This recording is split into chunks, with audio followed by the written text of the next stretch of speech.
welcome to another brand new episode of Undisputed Nerds. I am your host, the ever so charming Zane, your captain Tai Cho, and as always, I am joined by the fantastic gentlemanly gamer. Hello everyone in Radio Land. Yeah, I'm doing good. That intro of ours gets jazzier every week. I swear. I swear, it just gets stuck in my head and I'm jamming to it. Just it's the new craze, Zane. It's the new craze. Yeah, I'm doing all right, thank you, my friend. I have a week off work this week, so I am feeling fine. Yeah, it's been pretty good. How are you? How are you doing, Zane? I'm good. Funny enough, I've had the last 2 days off, so I was able to catch up on some stuff. So I watched The Harder They Fall on Netflix. It's a decent film. Is it though? I think it's actually really good. Is it though? John Majors has a shirtless scene, and I was like, Kang is really buff. And John Major, the former Prime Minister of the UK. Yes, that one. Oh, nice. Okay, cool. Wow, I wouldn't picture him for having like a t-shirt side of thing, but that's great. That's great. I just picture him like having a head, like a fish, but then with the head of John Major. That's amazing. Wasn't he in Umbrella Academy? We started really weird, really quickly. I don't know where we're going with this. We were talking about Will Smith before the show started. Because his autobiography's just come out, guys, and I was saying wasn't aware, but if you've seen the excerpts from it, he contemplates killing his father a couple of times, and it's quite a stark revelation, really, for somebody who you think about doing Big Willie style. I wasn't prepared to see him talking about that kind of stuff. So yeah, I'm thinking, Zane suggested potentially before we went live, maybe every week we start with a Will Smith fact, and I'm thinking, yeah, we frame it Big Willie facts. Yeah, I mean, it adds an extra layer to Gemini Man, doesn't it? It's such a broad topic as well. Big Willie facts. By the way, go on. Go on, carry on. I was just going to say, by the way, this is live on YouTube. So if you want to be part of the conversation, make sure to use the super chats and leave a comment down below. Yeah, if you want to be part of Big Willie Facts, then give us a message. This is the last time we'll ever be live on YouTube. If you were listening to a recording of this, just use the comment section down below, especially for those who are on Apple, iTunes, whatever it is. I thought you were going to say, for those of you listening to the recording of this, I'm sorry. Anyway, yeah, no, it's been a good week, and it's going to continue to be a good week. But yeah, that's my Big Willie fact for the week is that he wanted to, at one point he contemplated killing his dad, and there's a lot of revelations in his autobiography, so you should go and read it, guys. It's very interesting. Anyway, moving on. This week, Zane, Zane, tell me what are we doing this week, Zane? So this week we are actually looking at the Fox Marvel movie catalog. Yeah, that's an interesting one to go through. Yeah, I thought, there's a good pool of movies there that no one talks about anymore. Sure. Yeah, I mean, that's a very nice link after we did the DCEU last week. 100%. I mean, most people would expect us to go into like the non-DCEU stuff, but we're going non-MCU stuff instead. The writing was on the wall, like right. Okay. DC, Fox. Yes. Okay, that makes sense. So it's not that you misread a message or anything like that, no. Message me. And it's not that I'm a jerk for calling you out live on air about it. Yeah. We're going to be. You're a gentleman, if anything. Of course. I'd never do such passive aggressive stuff. A gentleman will always highlight another gentleman's mistakes and learn from it. Precisely. With a dainty glove slap across the face.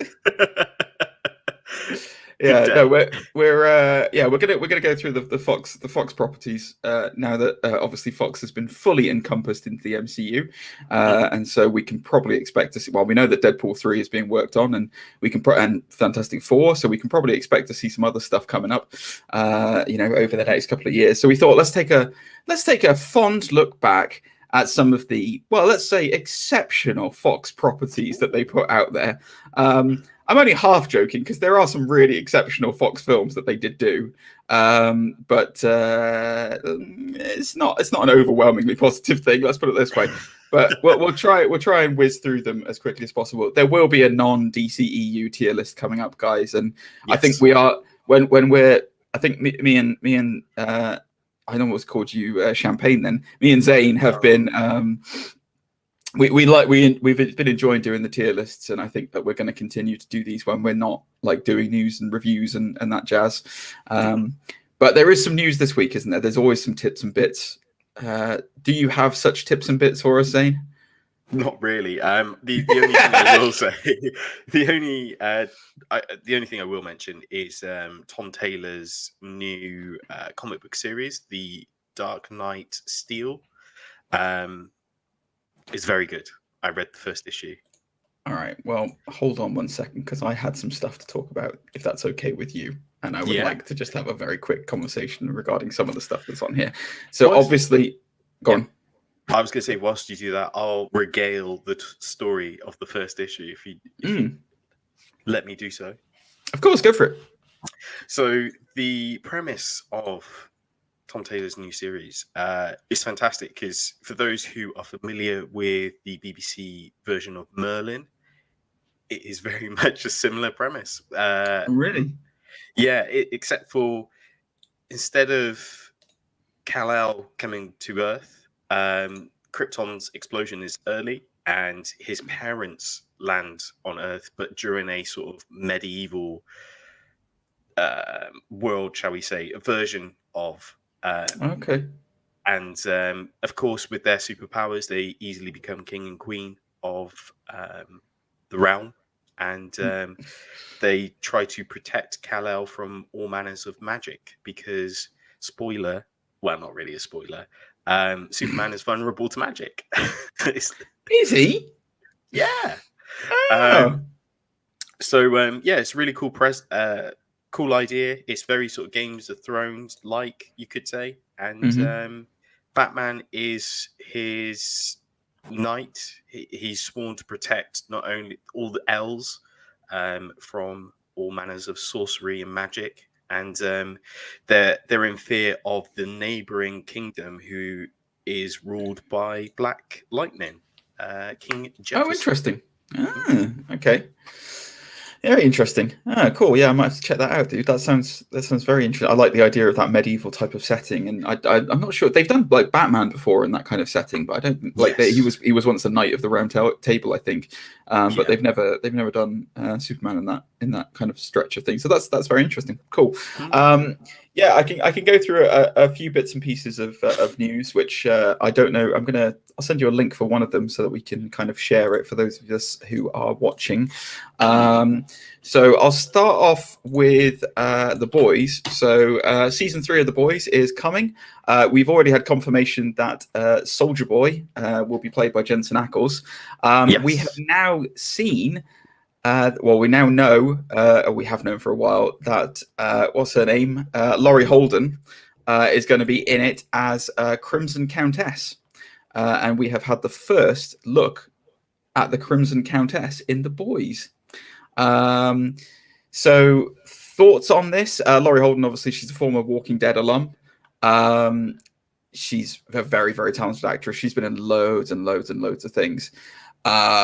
So just to give you a quick synopsis of what's written here. So season 2 of The Boys ended with the death of Butcher's wife and the apparent disbanding of the team. We know they will reunite, however, most likely in an attempt to bring down the increasingly psychotic Homelander. Queen Maeve was able to blackmail her rage-filled leader, blah, blah, blah, blah, blah. The first Crimson Countess was active during World War II, while the second was a member of Payback. We assume this version will be an amalgamation of both characters and one of Soldier Boy's teammates. She didn't last very long in the comics, but is expected to have an expanded role on the show. Thoughts, Zane? interesting and exciting. The thing with the boys is, I guess over the last couple of seasons, they've always added sort of new characters, but it's the more the better to keep the show fresh, I guess. I guess they had to. I mean, they killed off what's her face Stormfront in the last season. So I say killed off. You know what I mean? Like stopped Stormfront in the last one. So I guess you need to expand out. You can't just have it all on Homelander the whole time. But I wonder if she's going to be involved in the Hero-gasm storyline. They are apparently doing it. Season 3 is apparently going to feature Hero-gasm. Yeah, apparently so. So we shall see how it goes. Anyway, I just thought it was an interesting bit, and looking forward to The Boys season 3. Yeah. So moving on quite quickly. So we're going to talk about some more Fox properties later, but one of the big Fox properties that we'll talk about is Deadpool. Yes. And Deadpool 2 obviously featured Cable and Domino. And Zazie Beetz has come out and said she is confident that she will play Domino again. Cool. So this was in an interview with comicbook.com. She said, I'd love to revisit Domino. I would love to do a Deadpool 3, 4, 5, 6, 7, all the way to 19. I've always wanted to be like, maybe I could just do my own origin story. I feel honored to have been able to depict her on screen and to have played with her as her. I love her, and so I'd be more than happy to revisit her on camera. And I think I will. If Disney doesn't make it happen, I'll make it happen. Oh, nice. So she's pretty... I really enjoyed her in Deadpool 2. I'd like to see more of her as Domino. Thoughts on that, Zane? Yeah, I mean, if my reaction wasn't obvious enough. Yeah, I'm happy that she's coming back. Way better than the Keira Knightley version that we had years ago. Yes. And yeah, power to her. Like, I'm excited, and like you said, like if they do a solo movie with her, be interesting to kind of explore her powers of, if memory serves me right, it's like luck-based powers. Yeah, she is. She's exactly. She's got Lady Luck on her side. Yeah, I like it. There's a game I used to play. I don't play it so much anymore, called Marvel Strike Force, and I like one of the things where it's like one of her moves is she pulls out a sniper rifle and then she doesn't even look. She just looks away and fires, and it immediately hits for like a critical. It's like, I love that. I love that kind of stuff where it's just like, yeah, I don't need to. I just know it's going to work. Don't worry. It's interesting because it's like Longshot as well. Doesn't Longshot have like luck predictor? Like, I think he's got some kind of like luck-based probability powers or something like that. Like he'll always be able to hit or something like that. I can't remember what it is, but Black Cat. I remember Black Cat used to. Yeah, Black Cat. Does she? I thought she was just like super strength and reflexes.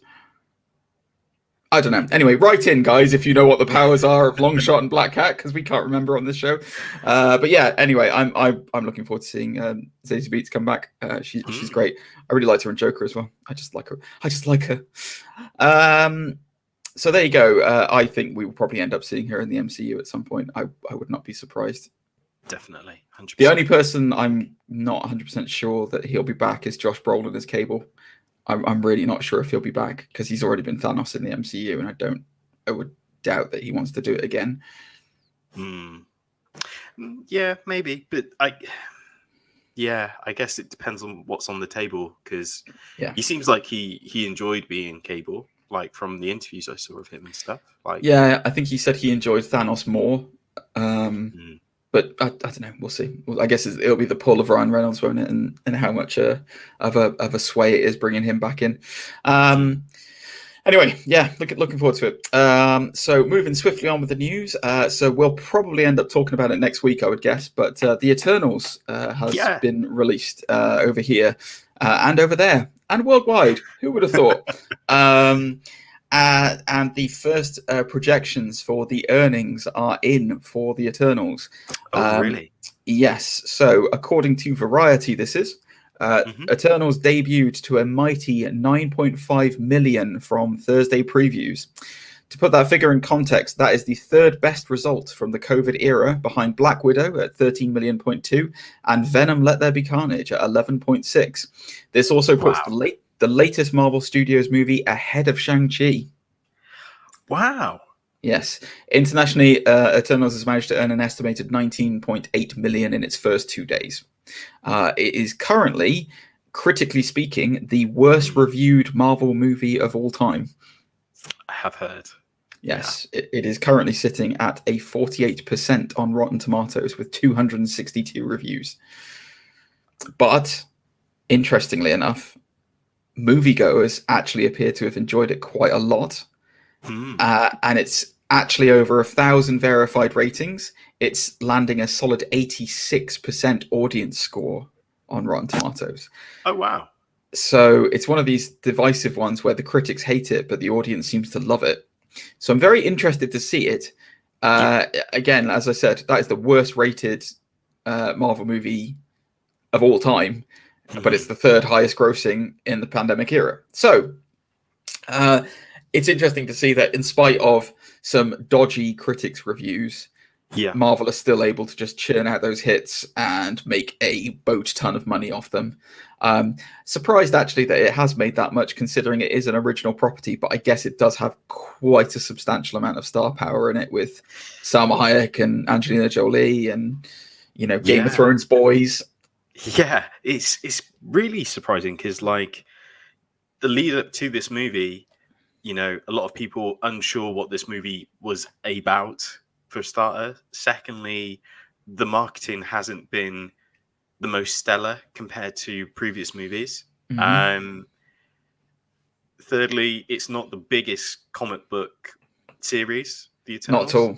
I don't know. I honestly, I know one Eternals run, which is the Neil Gaiman run of Eternals. That's the only Eternals run I know. It's not I mean, I know of them, but I've never read anything like properly with them in, because they're they don't really interest me that much, if I'm being brutally honest. I've heard the latest run is really good. I think it's by Karen Gillan, but Karen Gillan, that's not right. That can't be right. Karen Gillan's the actress who was in from Doctor Who. I know what you're thinking. Yeah, I'm pretty sure it's a similar name. I know it's spelled slightly different, but I'm pretty sure the pronunciation's the same.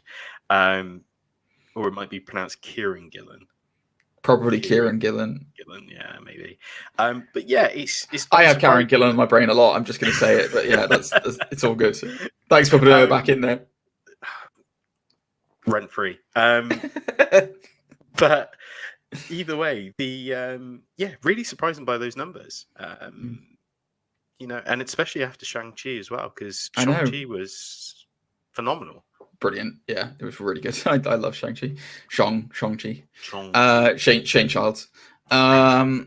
So anyway, interesting. We'll probably do a review of Eternals next week after we've seen it, and talk a bit more about the wider implications to the MCU. But interesting. And the final piece of news I've got this week is it's kind of a dual one, but it's within the same verse. So I thought we'd talk about it bundled up. So first of all, Venom has officially passed the 400 million mark worldwide, making it one of the most successful films of the pandemic era.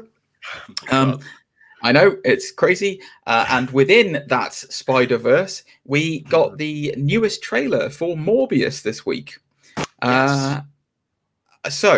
Which has shown Jared Leto in full vampire mode, still with the mustache and the dodgy goatee, but there you go. Saw a bit more details about the film. Interesting kind of interwoven with obviously Michael Keaton turning up as Vulture in it as well. Well, we assume he's going to be Vulture, and some more Spider-Man references. Also, Morbius impersonating Venom at one point, pretending to be him. So Venom's name is obviously out there now, which is kind of weird. Thoughts on the trailer? Thoughts on where this is going? What the greater ramifications are for the Spider-Verse after the end of Venom? My thoughts were that this was a very mid-looking movie, and Sony seems to be the king of mid movies right now. Like, they seem to do just okay superhero-based movies. The last two Venom movies are testament to that.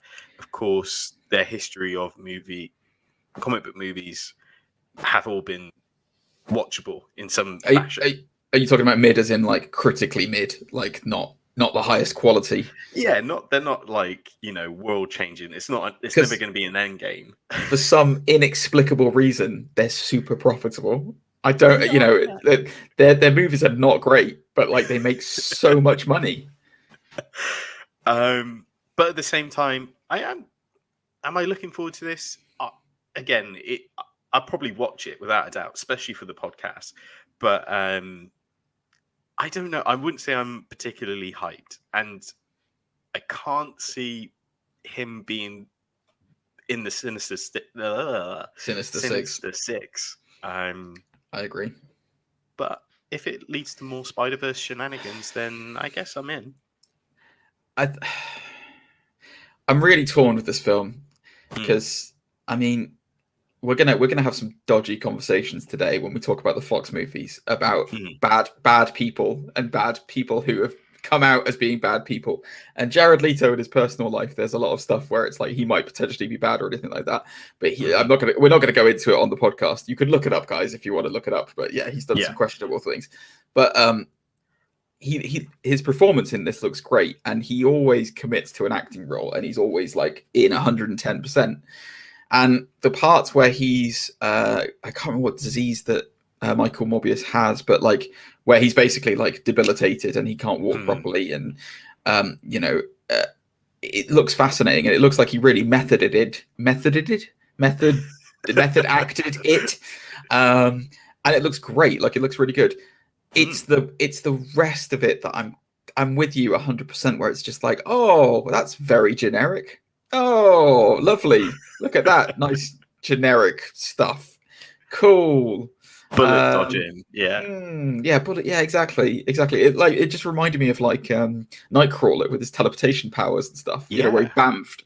I was like, oh, that's okay. That's not really what he does though, is it? Like, And the other side of it is I don't know who the baddie is going to be in this. Yeah, that's a very good question. I really don't know, and it's like it's kind of a core element of if you've got a super powerful superhero, who's the baddie going to be? Himself. Oh, I'm fighting with my duality. Oh, but it's that comic would be the plot booky. twist at the end. All this time you're fighting yourself. Oh no! I know. The plot twist is he's actually the front lead singer of 30 Seconds to Mars, and he has to do a big time gig. Yeah, that's his core goal at the end of it. But the gig's during the daytime. Oh no! The supporting cast in this surprised me as well, because there's Matt Smith and there's I can never remember his name, but Tyrese from Fast and Furious. Tyrese Gibson. Yeah. Yeah, Jared Harris is in this as well. Jared Harris is amazing. So for those, he's probably his most famous thing is Moriarty in the Robert Downey Jr. Sherlock Holmes films. But he's fantastic. And what's her name? Adria Arjona, I think is the love interest in this. But she's another one who's been in loads of stuff where it's like you wouldn't really place the name, but then you'd see the face and go, "Oh yeah, it's her. Oh yeah, I know her." Yeah, that one. That's what I do in the cinema. Annoys people. Who would have thought? So yeah, it's a really good cast, and it's Sony. Oh, I don't know what to do. Zane, I don't know what to do. I tell you what you could do though is I funny enough, did a reaction video on my channel. So if you want to check out my reactions as I watch this, links will be in description down below for my YouTube channel. What a shameless, dirty plug. Unbelievable. I apologize, guys. I didn't realize he was going to whore himself out on stream like this. Unbelievable. But yeah, check it out because it'd be good for the views. Go for it. Anyway.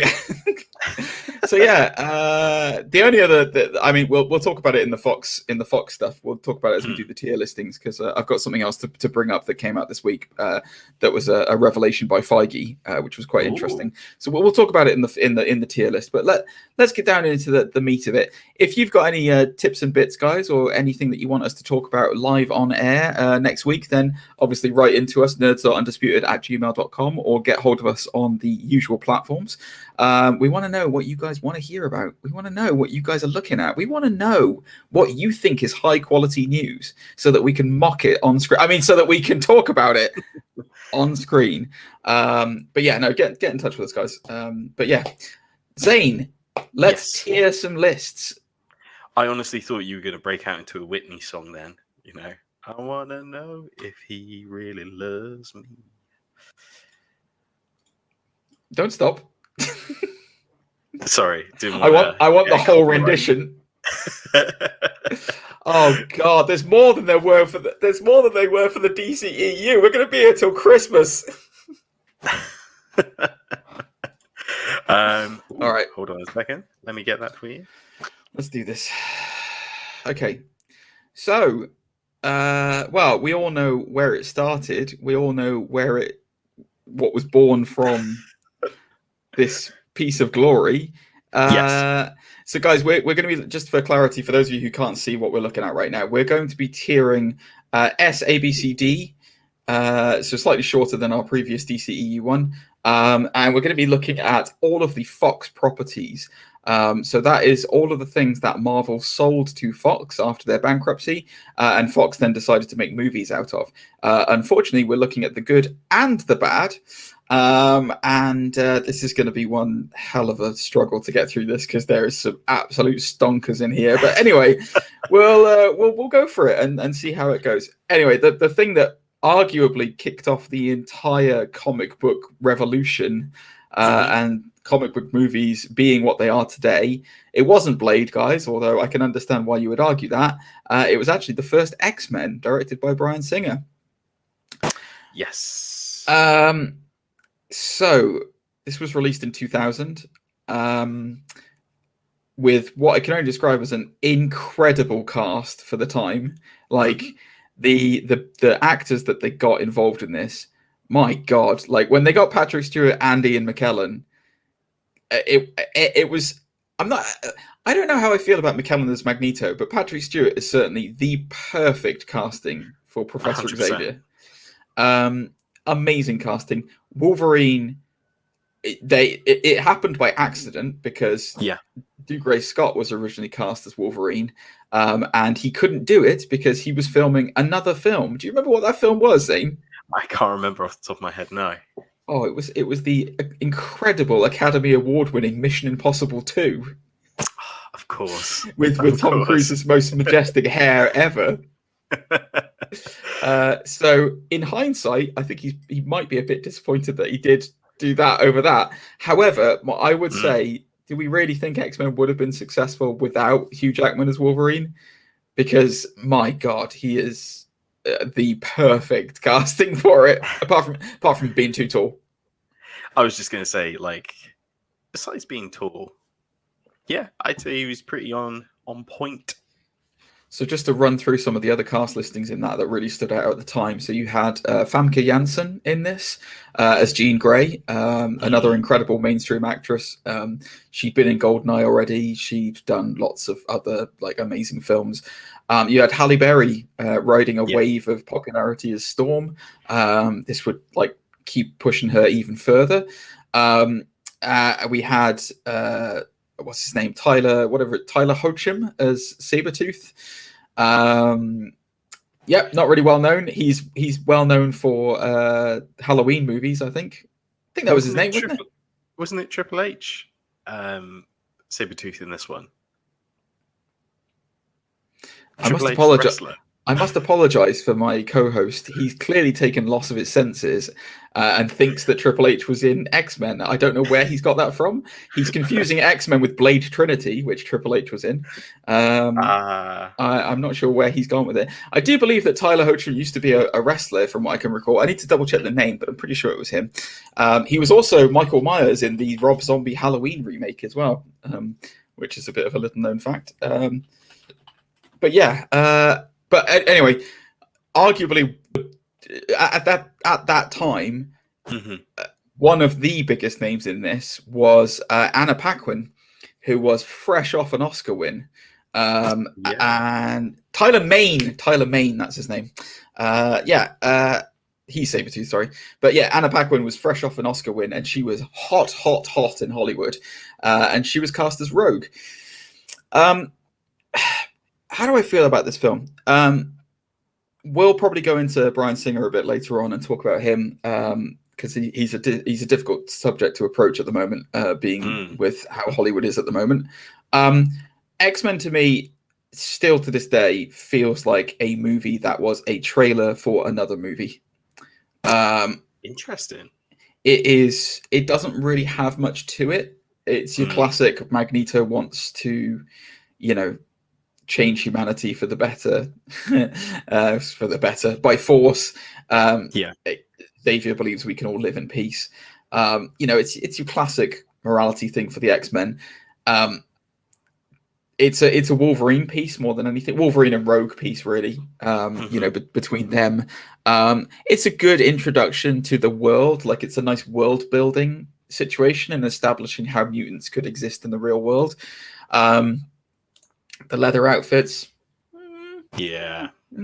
I would put it probably, if I had to choose, and I don't want to influence you with this, Zane, but I would put it probably at the B or the C level. It's nothing amazing, especially if you look at it compared to some of the other films on this list. Nothing amazing, but it's a really good starting point for what was to come.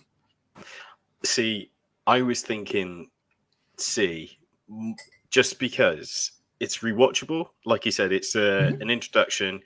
At its time, it was... I wouldn't say it was revolutionary. I wouldn't say it was breathtaking either, but it was definitely... It was cool, man. Like, it was cool. It was cool. Yeah. So more than happy for it to be a C. Yeah. Okay. So, do you agree with that, guys? Let us know. The next one, surprisingly enough, was X2. Who would have thunk? X-Men 1 was insanely popular, and really did kickstart the comic book movie revolution. Whether you want to say it was Blade or not, X-Men really, really nailed it home that comic book movies were here to stay and they were becoming their own genre. X2 for me is one of, because there's been better ones since, but one of the perfect comic book movies. I love X-Men 2 so much. There are so many things in it to this day that I can still remember as if watching it yesterday at the cinema. The White House scene with Nightcrawler, where he's attacking the White House and almost killing the president, is amazing. Even to this day, it's still amazing. The Wolverine fight where the soldiers invade the school and he goes on a blood rampage and just slices them down is still amazing to this day. The fight between Wolverine and Lady Deathstrike in the dam at the end is still amazing. And it had so much potential, and it's set up for like the Phoenix saga as well, at the end with Jean Grey sacrificing herself. If there is one issue I have with these films, and it's the same issue I have with a lot of the X-Men films, is that you've got Professor X, and he is without doubt one of the most powerful mutants in the world, to the point where he can literally shut anyone down or control anyone with his mind unless they are otherwise protected, a la Magneto. Yeah. So bearing in mind, that's quite a useful power to have, being able to make anyone do whatever you want to. You have to establish that he's not going to be in this to be able to do anything. So I think that there's another podcast that's out there, guys, called The Weekly Planet, which is an amazing podcast by a couple of Australian guys. You should go and check them out. But they refer to it as he gets Professor X'd, which means he's so powerful you have to get rid of him somehow so that he doesn't ruin the plot for the rest of the film. Otherwise, he could just stop everything like that. So it's this. It happens in the first one. It happens in this one. It happens in the third one as well. And that's my only issue. And he doesn't really get a lot to do because he does kind of just get stopped right at the beginning. I'm trying to remember what happened to him in the first one. In the first one, Mystique breaks into the mansion and she puts some goo in Cerebro, and when he uses it, he gets brain farts and then has to lie down for like the rest of the film. And in this one, he gets captured by Stryker, And then Stryker uses his own son to manipulate him Jason. Yes. Yeah. Jason. Yeah, to make him think that. Stop it, Jason. Stop it, Jason. Yes. Anyway, so yeah, he gets Professor X, but the other terrible victim of these films, unfortunately, is Cyclops. Cyclops does not get enough to do. James Marsden's a great actor, and he doesn't get enough to do with Cyclops in these films. Anyway, that being said, Brian Cox is screaming Gene. And Jane. Yeah, he. What was it? What did we call her one time? Green Jay. Oh yeah, Green Jay. Green Jay. Yeah. Gotta say Green Jay and Scoot Skoomers. Brian Cox was an amazing baddie in this as well. A really good kind of human baddie as General Stryker. As with all these films, they all the comic book stuff, they take liberties with the license. So things are not necessarily how they are in the comic books. We see a variety of different things. Rogue's role is kind of expanded in this one a little bit. She gets more of a love interest storyline. It's just great. Like, it's just such a good film. Even to this day, it's still such a great film. I love it. I would like you to put it in an A category. I'm happy to have a challenge from you with it, but I think when you look at X-Men films, this one is easily towards the top of them. Yeah, I'd say so. It's not the X-Men I wanted, but it's definitely the better part of a bad series, I guess. Like, in reflection to all the others, you're like, this stands out, like, from head and shoulders from the rest of them. Yeah, but that to me is a mark of a good movie. Yeah, and it has like a great formula. Like you say, the action on it, almost similar to Spider-Man 2. The action's just like action. White House scene, storming the mansion, then, go into the facility where Weapon X was created and such. Yeah. Again, very Wolverine-centric, but... It also does a good job at, like, I mean, there's a bit where the X-Jet gets shot down by this is the same one. Yeah, this is the one that's got Pyro in it as well, isn't it? Yes. So there's that amazing scene where they go and visit Bobby's parents, like Iceman's parents, and then Pyro like nukes the policemen that are there. Like, that's another amazing scene, But they do a great job of displaying how powerful these people are, especially when Magneto catches the X-Jet out of the air when it's getting shot down, like, and just repairs it. Like, I love that scene so much, man. It's so cool. It's great. It's a great film. And yeah, I don't think it, based on today's standards, it doesn't really hit the S rank, but it's still really good. Definitely. So I don't know if you've got the release order there, Zane, because I don't have it, but I'm not sure whether it was X-Men 3 or Daredevil next. Let me have a look.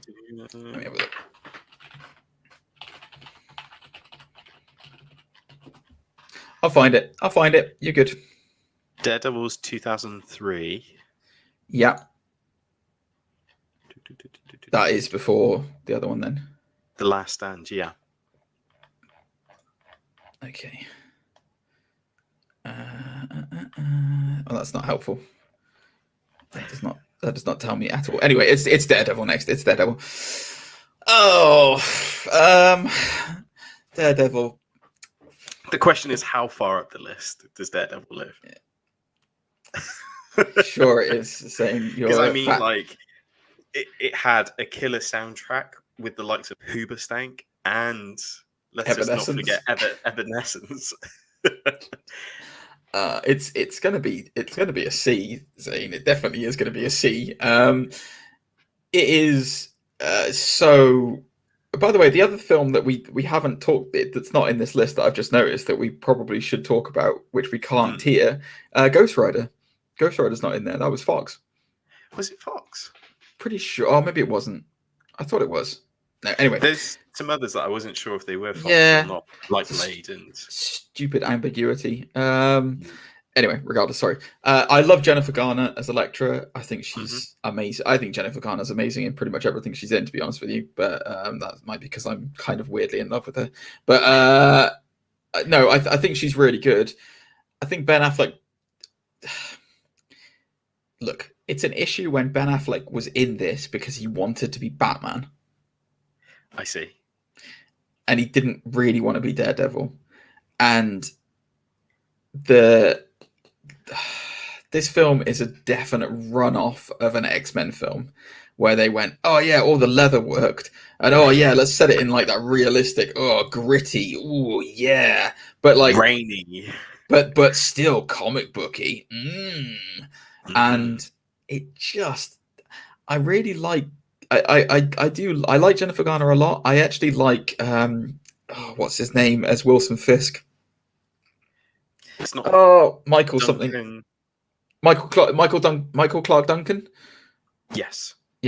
I really like him as Kingpin. Actually, I think it was a really interesting, great choice for him to be Kingpin. I don't like Ben Affleck as Daredevil. I'm sorry, Zane. I don't. He's a better Batman than he is a Daredevil. Oh wow. Yeah. Oh yeah. I'll say that. I like Ben Affleck as Batman. I really do. I think he was given terrible material. Like I do not blame Batfleck on like his.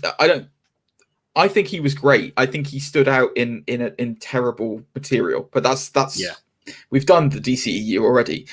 Yeah. As Daredevil, he's not a good Daredevil. I'm sorry, he's just not. He's trying to be Batman, and Daredevil is not Batman. Colin Farrell is not good in this as Bullseye. I'm sorry, guys. He is hamming it up. He is Tommy Lee Jones as Two-Face level of ham in this film. The plot is extremely basic. It doesn't really make a lot of sense. It's kind of just an excuse to throw everyone around together. It's a C, but for me, buddy, I'm sorry. And when I rewatch this now, all I can think when you talk about the music and stuff like that, all I can think of, God, that's so early noughties. Ugh. Yeah. Whereas I don't think that with a film like X-Men 2. Interesting. But then X-Men 2 didn't use like radio songs, did it? Like Daredevil did. Exactly. Dare to. Which is why it's timeless and it's really good. I would have probably put it at a B if it was just myself. I'll put it in a C. And there is a director's cut version, which is also very good, which adds some, of course, more scenes in it. It's not very good, is it? It makes it better. Yeah, exactly. Like any director's cut makes it better. Oh God. Anyway, yeah. I'm glad that Charlie Cox is now Daredevil because we can all agree that series absolutely blows that Daredevil out of the water. Oh yeah, definitely. Without a doubt. But it will always have a soft spot in my heart. Yeah, I know. Like Affleck always has a soft spot for you. Anyway, what is next? I think is it X3 next or is it Fantastic Four? Ooh, let's have a quick check. Fantastic Four was 2005. And I think X-Men was 2005 as well. Like X-Men 3 was 2005 as well, wasn't it? Last Stand is 2006. Okay, cool. All right, Fantastic Four. It's a C. Yeah, possibly even verging on a D. What do I like about it? Michael Chiklis is fantastic as the Thing. Absolutely perfect casting. Unbelievably good. Chris Evans as Johnny Storm is very good for being completely up his own arse. I do like that. And he's pretty good in it. Jessica Alba, you could easily tell that Jessica Alba was hired to be Sue Storm because she was hot at the time. Yes. 100%. It's got nothing to do with whether she was good or not. It's literally all to do with because she was really hot at the time. I can't even... Ewan Griffith, is it? I think so, as Mr. Fantastic. He's good, but just not given anything to work with, really. You know, he's a fantastic Welsh actor. I'm trying to think. I think he was in... Was he in... I want to say he was in Warlander, but I don't think he was. He's been in, I can't remember, he's been in something over in the UK which was massive, which caught the attention of casting agents overseas. He was a really risky choice because he's not a big bankable star or anything like that. But I think he was great as Mr. Fantastic. I really do. And again, he's no John Krasinski, but I think. I think he was excellent. Just wasn't given the right time. What do I not think was excellent? Unfortunately, I don't think Julian McMahon as Doctor Doom was excellent. I think he was absolute poop. And like the biggest issue I have with certain things is that I think when actors get cast, you can tell an actor who doesn't really understand or have respect for source material, because I think when they get hired for a comic book movie, they hear comic book movie and they go, "Oh, it's the 60s Batman. Camp, camp, camp. Let's do it. Have it up, baby. Here we go." And that is, whilst in some situations that can work, there are certain scenarios where you can play it over the top and it does work because that's the kind of person it is. Doctor Doom is not one of those villains. He is, so for context, guys, for those of you who don't know, Doctor Doom is basically like the big bad for the Fantastic Four. He is a scientific rival to Reed. He is easily as intelligent as Reed Richards is. He also dabbles in magic as well because his mother was a gypsy. And he is so powerful that he even controls, in the comic books, he controls his own nation state of Latveria. He is a big bad. Like, as far as like Marvel is concerned, and as far as the comic universe is concerned, he's really up there when it comes to big bad villains. Yeah. This film does not utilize him well at all. He becomes like this weird. I mean, he's the weird power hungry, like literally power hungry. Like uses electricity to scar himself and turns into metal. Yeah, he gets the flakes, doesn't he? And he decides to put on the flakes. The metal flakes. Medical term. He gets the flakes. But yeah, it's just not good, and it's, I don't know, the plot feels very hamstrung together, and it is just Doom being jealous, which he is jealous of Reed, but not like this, like this. Ironically enough, the sequel that we'll talk about is actually much better, and also much better at motivations for him as well. So we'll come on to that. But it's a C, very nearly a D for me. But what are your thoughts, Zane? Giving it credit where credit is due, the Thing looks like the Thing. The cast look like the comic book versions. I think the problem of this film, and I think some other comic book movies fall into this, is that they kind of play more to the younger audience. Like, the Thing is just a guy in a suit, like, who they're trying to get a family vote. Yeah, and like you can easily see this was marketed to be on lunchboxes and toys, and look at Doctor Doom. He's so bad he shoots electricity and he wears a cloak, and but at the same time, credit where credit is due. They all look like their comic book counterparts. The sequence of events where they get their powers is comic book accurate, you could say. I would argue they don't have to look like their comic book counterparts for it to be successful, but that's fine. I agree with you. I think it's fine. It's not. It's nothing. I wouldn't go to it and be like, Fantastic Four was the revolution of the genre. But like, it's fine. I can sit, like, if it's on. It's one of those situations where if it's on TV, this one I prefer the second one, if I'm honest with you. But if it's on TV, I'd probably sit down and just watch it. I'm not going to actively go out of my way to turn it on and be like, hey, I'm going to watch this. It'll just be more like, oh, that's on. Yeah, I got nothing else to do. Let's watch it. Instead of turning off the TV kind of thing. So yeah, it's a C for me. So does that mean then that, is it X3 next or is it Elektra next? I think it is Last Stand. Okay. Let's see when Elektra came out. So when did I say Last Stand came out? 2006. 2006, and then Elektra was 2005. Yeah, I thought it was D immediately. D, terrible film. Awful. I've only ever seen it once. It was a star vehicle for Jennifer Garner, which I love Jennifer Garner, as I've established earlier on. It does nothing for the comic book genre. It was nice to have Ben Affleck turn up in it very briefly, but I have literally zero to say about Elektra. It's just a terrible film.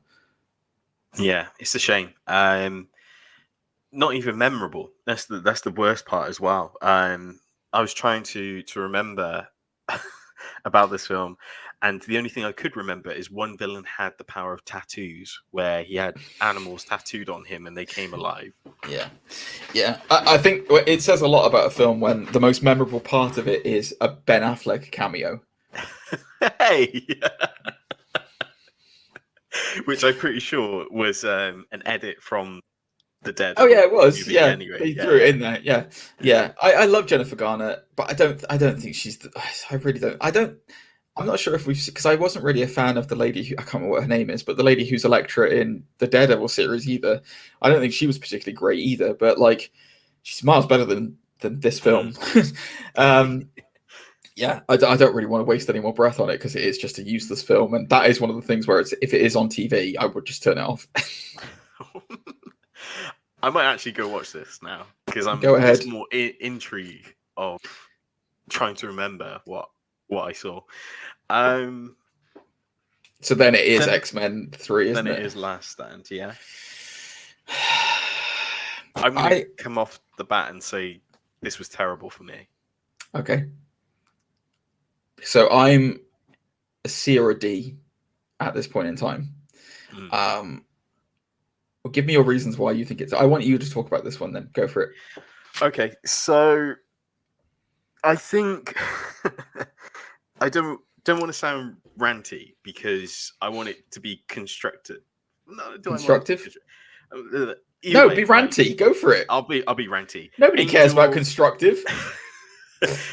Angel was so underutilized. I know he's a man with wings that can fly, and a lot of people be like, but what more could he have done besides being a symbol of hope, mutants' flight and hope, and everything else? But at the same time, like, if you're going to put him in the trailer and get people hyped that we got Angel, you could have done more than just 2 scenes with him. Secondly, the story... I can understand the story on paper, but the way it was just utilized was dumb, and plastic bullets on Magneto was weird, and of course the saga of Wolverine's love for Green Jay is just, it was painful to watch, and Scoot Summers gets got off screen. It was just, oh man, so bad in so many ways. And one last thing to mention, I know that Michael Vaughn was originally going to direct this. Matthew Vaughn, sorry. And then went on to do Kick-Ass because he was like so mad about the direction and what he was being told when it came to this movie. So Kick-Ass was almost like an FU. I think it was also scheduling as well a little bit. I think he was. I think he was planning. Originally, he was very strongly attached to this, which is why he came back to do First Class later. I don't think he was annoyed at the studio or anything like that. I think it was scheduling issues that stopped it, basically, because I think he had already agreed to do Kick-Ass before X-Men, and so it messed up the schedule, so that it basically overlapped, which is why they had to get Brett the Rat Ratner in. Right. I see. Brett Ratner, who's famous for the Rush Hour films, by the way, guys, and doing a lot of music videos, and being an absolute sleazeball, apparently. But again, we're not going to talk about that on this show. But I know he said in an interview, like, he thought he was surprised when they asked him to do First Class because Kick-Ass became such a success, and he said Kick-Ass was almost like his FU letter to. Oh right, maybe then. The way that Last Stand was handled, possibly. I don't know the behind the scenes fully of it. I just know that I know that he was for a long time attached to do it, and then he had to drop out for reasons. So, I've got one sentence that will sum up what I feel about this film. Are you ready for it? Okay. Yeah. I'm the Juggernaut, bitch. Oh God. Yeah. There you go. That sums up how I feel about this film. God awful. It is. It has some really good ideas in it. Like exploring the mutant cure is a really good idea because then it does bring up a genuine question of, can you actually change who you are inside? And there are some really good messages that come out of that. Yeah. Ham-fisted is a word. Like just weird decisions. To look at the bright spots in it.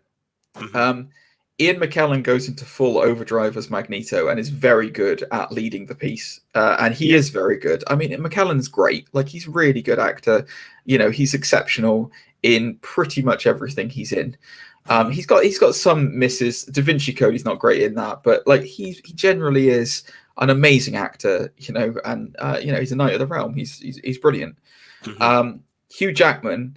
See, I have a different respect when it comes to the Green Jay love triangle with him and Cyclops. I think that the Jean Grey love triangle with him, Wolverine, and with her, Wolverine, and Cyclops. I think it's a very humanizing way of having this indestructible man be more relatable with you. You know, because let's face it, nobody's like Wolverine.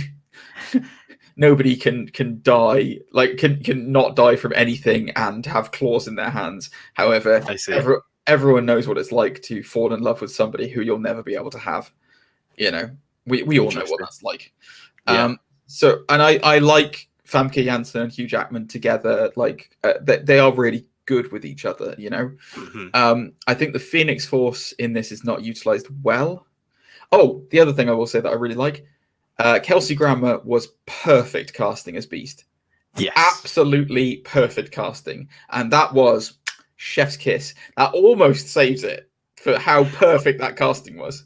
I'm surprised he's not as Beast earlier on than this. Yes. In an odd way. Yeah. Like, it seems like it's so natural. Yeah. Yeah. I mean, I making Juggernaut a mutant, ridiculous. Like what? Like no, that's not what it is. But I get that you might have a hard time selling it. It just felt like Magneto's cohorts weren't actually that powerful compared to the X-Men. You know, Spike Face, and a bunch of other like runny, quick. What's it? Is it? It's not Yo-Yo, is it? But I can't remember who it is. Whiplash, not Whiplash. I can't remember. Anyway, regardless, quick person. It just, I don't know. The whole thing just felt extremely thrown together very quickly. And you can tell that there was no vision and no direction past it. We have a stupid tease at the end. Like, they Professor X by killing him completely, like vaporizing him completely, which is good because it's like, it shows how powerful the Phoenix Force was. But then the Phoenix Force is not this extra dimensional being. It's this, like, it's just, she's a bit angry. Yeah. What is that? Yeah. D? It's a D. Yeah, it's a D. Put it in D. Put it in D. Great truck flip in this, though. You can't deny that. Yeah, 2000s truck flip. Yeah. They were all the rage. One thing that I remember from the Fantastic Four, the first movie, is the sequence where the Thing and Doom jump off a building and the camera follows them as they fall through like a build. I remember that being a bit of a trope at one stage as well. Yeah, it's cool. It's good. Yeah, it's good. I think that that segue lovely brings us into Fantastic Four 2, doesn't it? I think that was the next. That's the next one to my mind, and I think then it's X-Men Origins. Okay, so I have kind of rose-tinted glasses for this film because I actually really enjoy Rise of the Silver Surfer. I have a lot of memorable moments in it. I think they do, to go through the things I like about the film. I think the Silver Surfer portrayal in this by Doug Jones and Lawrence Fishburne is perfect. It's really good, and it's exactly what I would picture if I had the Silver Surfer on screen. Like, it's like perfect voice for it, perfect acting, like perfect, physical performance. Great, fantastic, love it. The characters from the first Fantastic Four have obviously settled into their roles. They feel more familiar with it. They've bought into the idea that this is going to be kind of Spider-Man-esque, campy comic book, but not like over-the-top campy comic book. And it really works. It works really, really well. I like that they do go all in with the Galactus storyline of it's a herald of Galactus coming to scope out the Earth before Galactus turns up to annihilate it. That's great. Again, I like that Reed is considered like a genius level, and so the military are going to him for advice on this kind of stuff, because that is how it would happen in the books. They tend to base this Fantastic Four on the Ultimates run that was out at the time. So there's actually a scene in it where they literally steal a snippet of dialogue from like the Ultimates comic. Which is something along the lines of like, you pour enough money into the military to be able to put gold pants on every child on the Earth, and then he says, so don't talk to me about how to use my resources or something like that. It's something Reed says to the military, and it's literally a direct quote from the Ultimates Galactus thing. Where the film kind of falls apart. So Doctor Doom is better in this than he was in the first one. His motivations for grabbing power are much better in this one. Like that is what he's all about. He is all about getting power and more and more and more power. Because what do all men with power want? More power. So that's really good. I'm not sure how it ties into the cosmic energy awakening him from his metal slumber. Not sure how I feel about that. I do like when he gets the board. That is cool, man. He managed to separate Silver Surfer from his board, which is quite cool. And I like at the end, they have this like trippy power situation where they can all borrow each other's powers. It's a bit tropey, but I do like when Johnny Storm is the one who has all of the powers of them in one and can beat the hell out of Doom with cosmic powers. That's pretty badass. It reminded me of a little bit of Super Skrull, who we haven't really seen yet. Yes. Hopefully we will see one day. Galactus. Yeah. Galactus is the problem that I have with this film, and this is where it really falls down for me.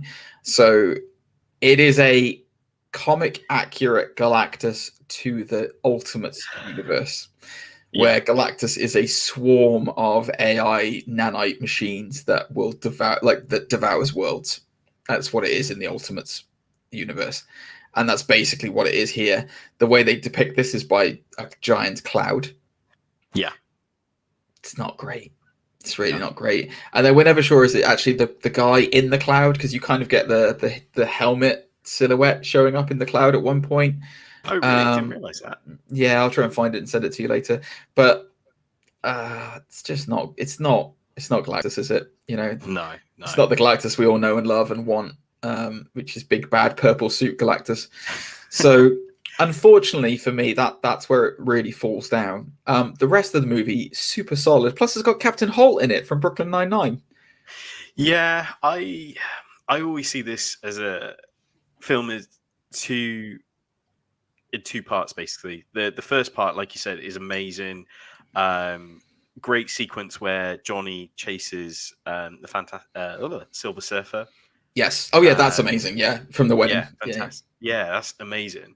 I don't like the part where they borrow each other's powers. I felt that was way too cheesy. But I do like the fact that they had they're like, I can't remember what it's called, the spaceship which separates into 4 parts. Oh, the Fantasticar. Yeah.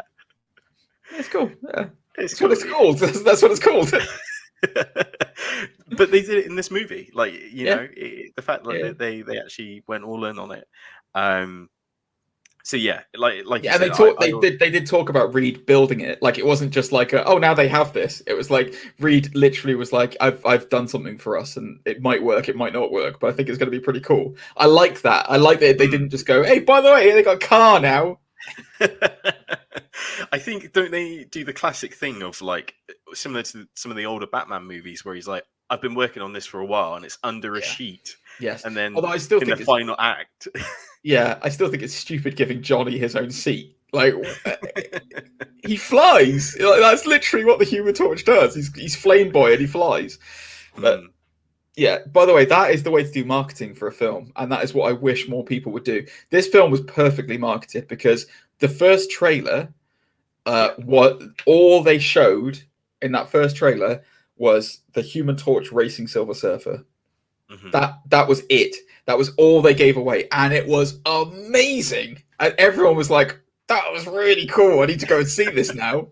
And that's what they should do. And that, like, take note, Sony. That's what you should do. Have either keep it really teasy, or have like a good fight sequence or a good chase sequence that's in the film. Leave it at that. That's fine, and people will come and watch it.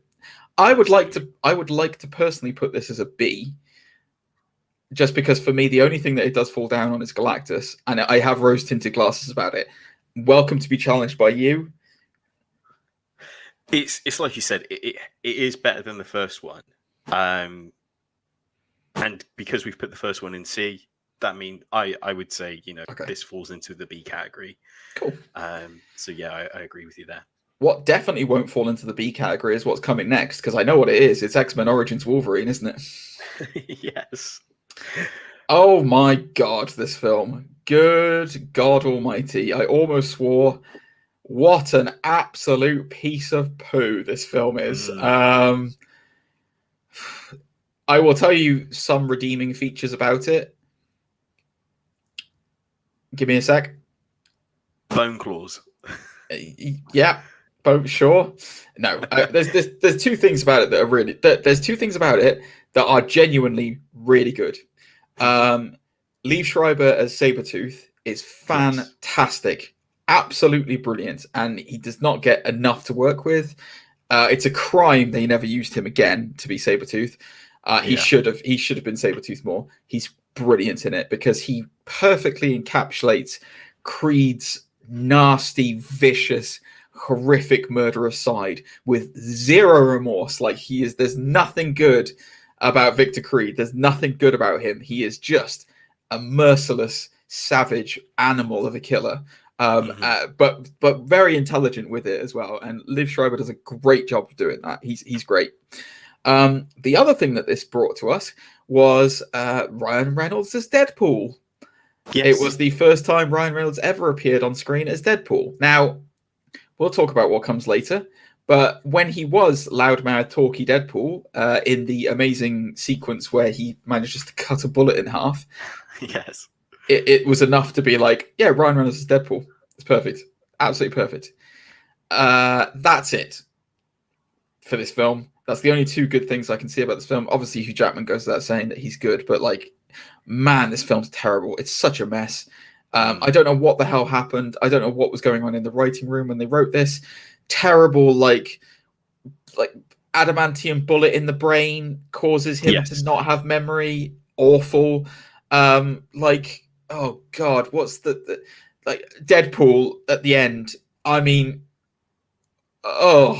like the ultimate super weapon is Deadpool with his mouth sewn shut and swords out of his arms. What? Yeah. Well, I feel like Gordon Ramsay. What? You're an idiot sandwich. I can't even remember. Like that's all I can barely remember about this film. Like honestly, and Gambit was terrible as well. Like, it's just so bad. Like there is nothing that I can think of about this film that makes me go, I want to watch that. Nothing. Yeah. I really wanted to like this movie. I have to admit, when I heard it was coming out, and the premise of it as well, Task Force X, they, they're finding this new metal. Is it Silver Fox's love interest? Yes. I was like, amazing, Silver Fox is in this. She's really good as well, actually. Moon Bloodgood or something like that, I think her name is. I can't remember what the actress's name is. Keep talking, I'll look it up. At the same time, action sequences, because this was a big summer blockbuster, a lot of the clips were Wolverine walking away from explosions. Sign me up. A bike sequence, but the Blob was in this as well, oddly, for information. Yes, he was. Fred Dukes, and also Wraith was in this as well. Will.i.am was Wraith, which was particularly weird. Her name was Lynn Collins, by the way. I'm confusing her with the lady who was in Terminator Salvation. But yeah, Lynn Collins was Silver Fox. She's unfortunately not had she was also in John Carter of Mars. She's not had a good run of successful films. So was the guy who played as Gambit, wasn't he? Yes, Taylor Hoechlin. I think. She was in Bosch. That's where I know her from. Oh, that's a great series. If you haven't seen the TV series Bosch on Amazon, guys, go and watch it. Fantastic series. Sorry, carry on. There's some other questionable sequences as well, such as I remember Zero, I think his name is, the shooty guy. He does like a weird somersault into a helicopter, which I always find hilarious. Yes. After saying Wolverine's assassinated 2 civilians. And then the helicopter crashes. Yeah. I mean, another plus, Hugh Jackman's hair looks amazing in this. Yep, perfect. It says a lot when we're looking at Hugh Jackman's hair to look at a movie. It's easily a D, guys. And Danny Huston or Houston or however you say his name, he's really good. He's been in lots of stuff, but he's not a good William Stryker. He's not a good striker in this at all. So should have brought back Brian Cox, but oh well, it's a D. Mm-hmm. I don't know what's next because that was in 2009. Is it First Class next? Hold the line, caller. I shall tell you. I'm pretty sure it's First Class, and I think it's First Class. Then it's Deadpool. Then it's Wolverine. Where is First Class? It's definitely 2011. Yeah. It's definitely First Class next. Okay, so First Class, Matthew Vaughn's first foray into the mutant genre. It was a soft reboot because reboots were the thing at the time. So they went younger. We've got a new Professor X. We've got a new Magneto, James McAvoy and Michael Fassbender. We've got a whole new team. We've got Jennifer Lawrence at the beginning of her explosion of popularity, being Mystique. Who else have we got? Who's Beast? I can't remember what his name is now. British actor. He was in About a Boy. What's his name? Nicholas Hoult. Nicholas Hoult was Beast. Okay. This is without doubt one of, if not, actually, I'm not going to say the solo, but definitely one of my favorite X-Men movies. Kevin Bacon does not get enough credit as the White King the Black King in the Hellfire Club, Sebastian Shaw. Yeah. And amazing power as well, like the energy absorption done really well with this. It's phenomenal, this film. It's brilliant. It's so well done. Tracing back Magneto's origins through the Holocaust. The one thing that the first X-Men film did very well was that opening scene where Magneto is in the concentration camps. And here we get an exploration of both him and Charles as they're growing up. We actually really get a proper look at their friendship because they are friends in the books. They are old friends. Charles and Magneto, rivalries, but friends. They are like brothers who unfortunately fall on different sides of the tracks sometimes. I love that it was almost like Magneto was. They kind of did this weird, almost James Bondian-esque Magneto going across the globe hunting down the people who murdered his mother in the concentration camps, all these Nazis and stuff.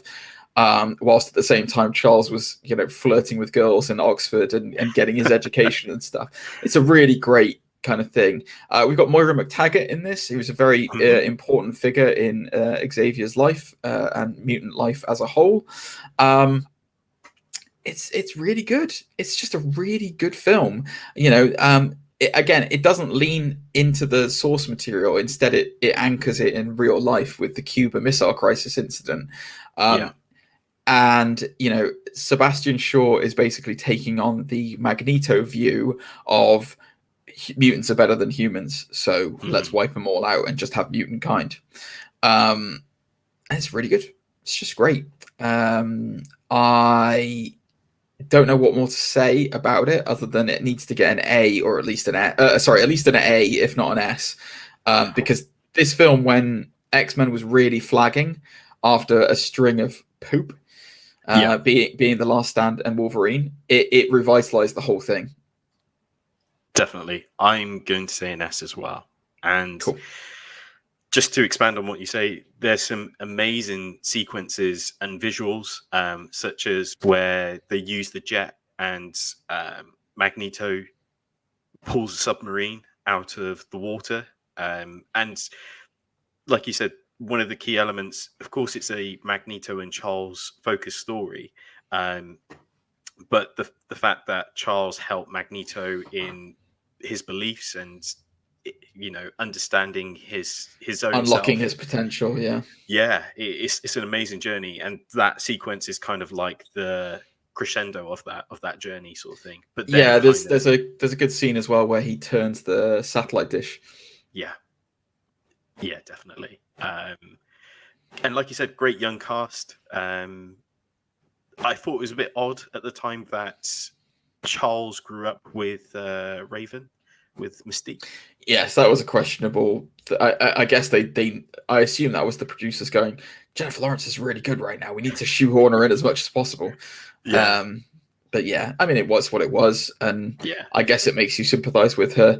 It's the classic X-Men continuity issue where it's like, is this the continuity for the main X-Men universe, or is this the continuity for something else? Like, how does that work? And it just gets more and more muddled over time, unfortunately. But no, this film's amazing. Like, it's brilliant. If you haven't seen X-Men First Class, guys, and you have an interest in X-Men in general, I would highly recommend it. I would say the only probably weak point of the film, and it's a very slim weak point, is probably January Jones as Emma Frost. Emma Frost. Yeah, she's not great in this, and Emma Frost is an incredible character in the books, who deserves more screen time and more attention. She's certainly better portrayed than she is in X-Men Origins Wolverine, though, where she's just in a cell and then goes diamondy. But no, Emma Frost is she's amazing in the comics, and she basically is Scott Summers' paramour after Jean dies, and is almost a rival for her in terms of psychic ability, and she has an added bonus of being able to turn herself into diamond, which is supposedly the hardest substance in the world. So she's quite a formidable mutant. But yeah, not really given her due in this film enough. But apart from that, perfect, absolutely perfect film. I think is it Wolverine next, or is it Deadpool next? So Deadpool was 2006. No, it was not. Deadpool was not 2006. I mean, 2016. Sorry. Oh, I see. It's like, no, it wasn't. Okay, so it's Wolverine. Was the same year as well, but Wolverine is 2013. Yeah, so it's Wolverine next. Okay, the Wolverine, I should say.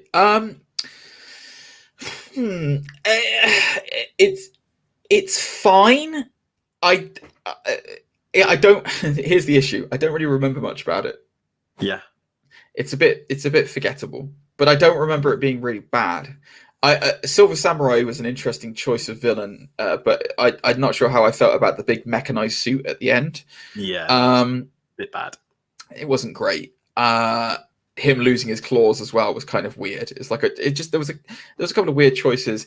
It just felt like it felt a bit generic-y. You know, it felt like it could have just been a Wolverine subplot in an X-Men film. You know what I mean? Mm-hmm. Yeah. I'm glad they explored his Japanese origins. I would argue that they probably made a mistake not including Yuriko, who is Lady Deathstrike, in it, because she's such me that they didn't. I know, she's such a core part of that storyline that it kind of, that might be where it was missing a little bit, because if you'd have added in an extra love interest in there, it really would have given it a lot more depth. You know, especially with someone like Yuriko, who is arguably Wolverine's truest love, apart from Jean Grey, maybe, and some Reality Storm. I don't really have much to say about the Wolverine. It's an okay movie. I would put it at a C. It's fine. It's not. It didn't set the world on fire. there's some interesting tidbits about it. Who's the director? It's James Mangold, isn't it? It is, yeah. So he went on to do Black Swan, didn't he? After this one. Yes. And then he came back to do Logan. Yeah. Mm-hmm. So you could tell this was kind of their dry run for what they were going to do with Logan moving forward. It's fine. It is what it is. I don't know if you've got anything else to add, Zane, on that one. It's the thing is with this film, again, it's got some great bits and then it's got some not so great bits. So again, it's like you said, he loses his claws. There's a sequence where he fights a load of ninja and they shoot a load of arrows in his back. And I do remember that bit. Yes. The fight sequence on the train, I know a load of people love that. Yeah. For no good reason. Yeah, the bullet train. Yeah. Yeah. This is supposed to be a direct sequel from Last Stand, so there's a lot of him envisioning Jean on the other side, and almost like he's going to die sort of thing, because they put a virus inside of him, so his healing factor isn't as great as it usually is. Oh, that's right. It's Lady Hydra, isn't it, or Madam Hydra? Yeah. And yeah, it's again, there's some great elements, but it's just not executed as good as it could have been.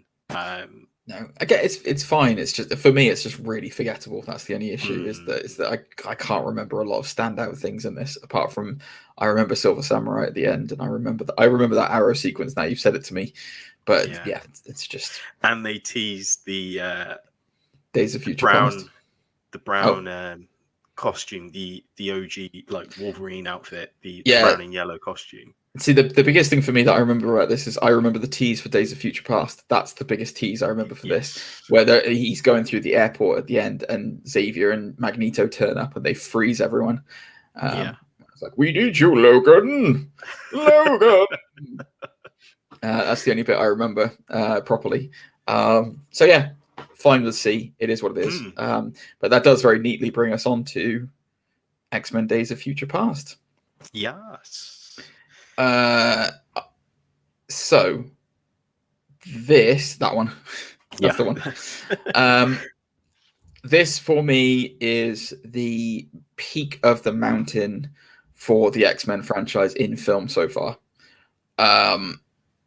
It was the culmination of almost 20 years worth of X-Men movie storytelling trying to come together.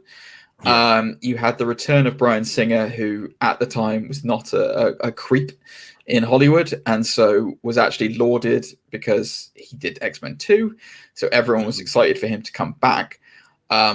You had the most phenomenal ensemble cast that you've ever had, where they managed to get everyone back. And I mean everyone back. They got all of the original cast. They got all of the actual modern cast of the X-Men franchise back.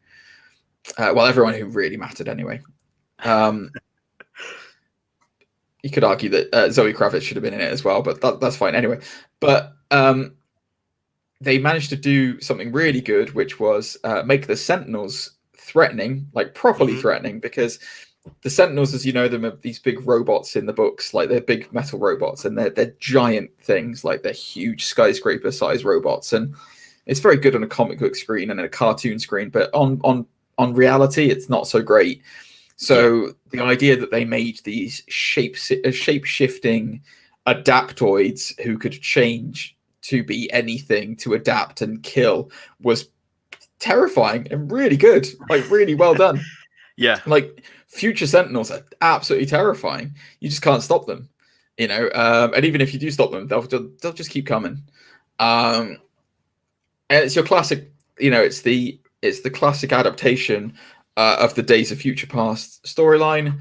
You know, Sentinels eventually get to the point where they evolve so much that they realize that it's not just mutants that are the problem, but all of humanity. So they eventually just enslave everyone. And this one is Wolverine has to go travel back in time, which is, again, a story in the books where they travel through time. But in this one, they actually come up with a slightly, I would argue, it's probably a slightly more interesting way of doing it, which is he goes, his consciousness of his future self goes back into his past self so that he can change the past to affect the future. Yeah. We all know that, Chestnut. Come on, we all know it. It's great. My favorite, without a shadow of a doubt, my favorite scene in this entire film is the scene where James McAvoy and Patrick Stewart play the same character off each other. And it is a whole conversation about hope and about, yes, there's a lot of things in life that will make you feel pain. You can use it to strengthen your hope. And it's amazing. And it's whoever wrote that scene is a brilliant writer, because it's so well done. I'm not sure whether it was Simon Kinberg or not, but like, it's really well done, and that is my favorite part of that. Like, that's my favorite scene in the film. But there are so many good scenes in this film. Like, there are so many good scenes. Like the part where there's a future attack, and you see the X-Men at all of their full power.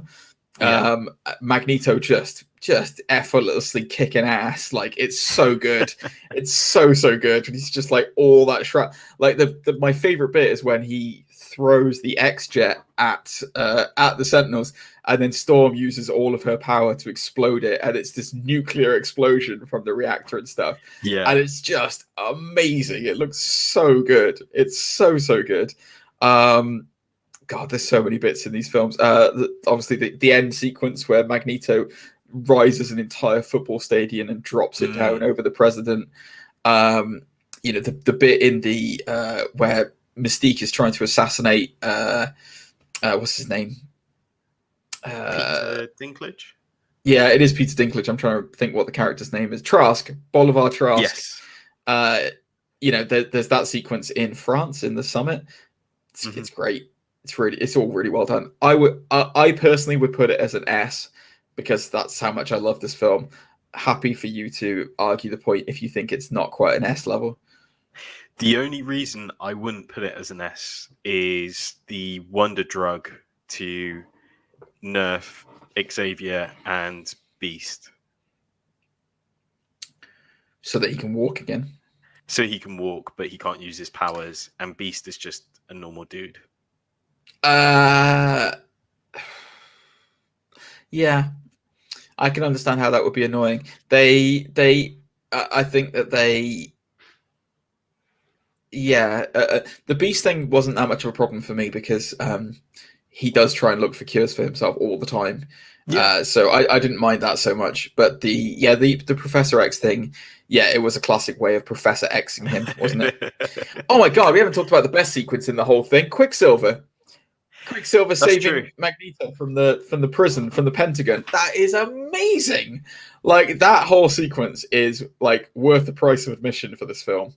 Like, I'll put it in S then. Okay, all right. Because it's the best like speed sequence we've had. Yes, up to that moment as well. Easily, like, we've never had a speed sequence like that before. So no, it's brilliant. It's so well done. Okay, cool. Yeah, we're gonna have to rapidly move forward, because I need to finish up with the podcast, guys, before this hits 2 hours. So I think that puts Deadpool next, doesn't it? Yes. I'm trying to remember the other Fantastic Fours first. No, it's not. It's after Deadpool, definitely. Yeah. I'm 99% sure Deadpool's next. I think it's Deadpool, then it's Fantastic Four. That's what I was wondering. I don't know whether Age of Apocalypse and Fantastic Four were the same year. Anyway, regardless, Deadpool's next. It's an A. There you go. Perfect. Fantastic Four. We don't have to talk about it anymore. We're not even going to talk about Deadpool. What's there to say? It's an A. Easily. Ryan Reynolds as Deadpool is perfect casting. This film did a lot. So the first thing is Ajax, the bad guy in it. The guy who plays Ajax is a great actor, great English actor. Doesn't get enough credit, doesn't get enough parts. He's also in Alita Battle Angel, which is fantastic as well. He is. He's really good. What's her name? Oh God, what's her name? The lady who's his love interest. I couldn't The say, name but I know escapes she's me. in Firefly. She's not just in Firefly; she's been in loads of stuff. But yeah, she's amazing in this as well. I know that the actress. What's the actress's name? I know the character's name's Vanessa, isn't it? Marina Baccarin, that's the one. Yeah, Marina Baccarin is amazing. Ed Skrein is Ajax. That's who I was trying to think of. Yeah, he's really good. Negasonic Teenage Warhead's in this. That puts it Amazing. immediately right the way up there. It's just excellent.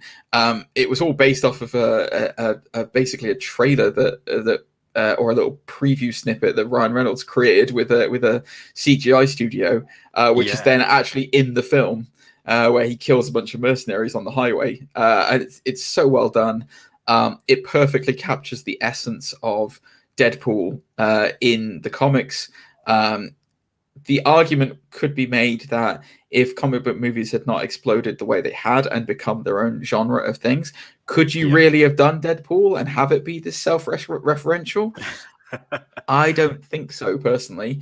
But it's great. It's just a really fun, great film that you could tell had a lot of heart behind it. Ryan Reynolds really wanted it to be successful. He really loves the character. He loves being Deadpool. You can tell. And the biggest, you're putting it as an S? Easily. It's got the best version of Colossus. Well, that's true. Everything else. The only crime I would say is I know there was a fight sequence that was edited out, but it's in the trailer. And again, it's one of the things of one of those sort of stories about how they ran out. Well, not so much they ran out of money, but money was pulled from it at the last minute, so they had to edit it in such a way. Sure, but it's still fantastic from what we got.